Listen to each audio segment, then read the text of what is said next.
गणपति बप्पा को हाथी का सर क्यों है? उनके एक ही दांत क्यों है? उनको विघ्नहर्ता क्यों कहते हैं?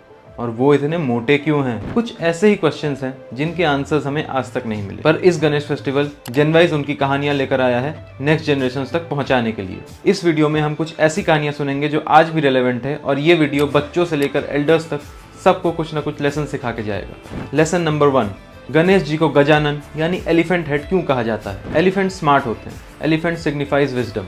उनके ब्रेन में एक ह्यूमन ब्रेन से 3 गुना ज्यादा न्यूरॉन होते हैं। और आपने वो कहानी तो सुनी ही होगी जिसमें शिव जी क्रोधित होकर गणेश जी का सर धड़ से अलग कर देते हैं और फिर अपने गनों से कहते हैं कि उत्तरी दिशा में जाकर जो भी पहला सर तुमको दिखे वो लेके आना। और तब उनके गनों को दिखता है ऐरावत। ऐरावत कोई मामूली हाथी नहीं, बल्कि ऐरावत इंद्र के वाहन है। ऐरावत प्रॉस्पेरिटी का प्रतीक।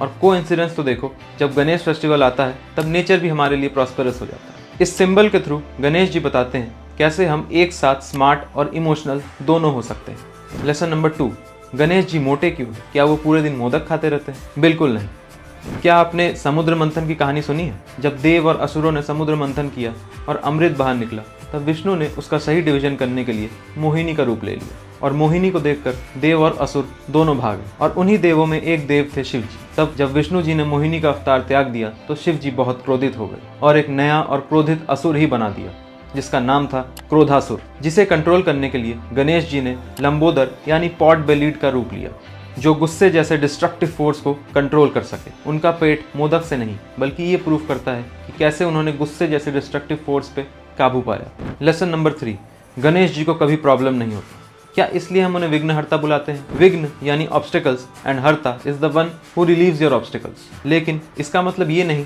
कि उनकी लाइफ में कोई ऑब्स्टिकल्स आए ही नहीं। कुरुक्षेत्र में कौरवों और पांडवों का युद्ध खत्म होने के बाद व्यास मुनि ने महाभारत लिखने की रिस्पॉन्सिबिलिटी ली, पर उन्हें किसी ऐसे की तलाश थी जो बिना रुके उनके स्पीड को मैच करते हुए पूरी महाभारत एक बार में लिख सके। और तब गणेश जी ने यह चैलेंज एक्सेप्ट किया और लिखते वक्त जब उनका फेदर निप टूट गया तो बिना कुछ सोचे उन्होंने अपना ही एक दांत तोड़ लिया और वो लिखना कंटिन्यू रखे और महाभारत को कंप्लीट कर दिया।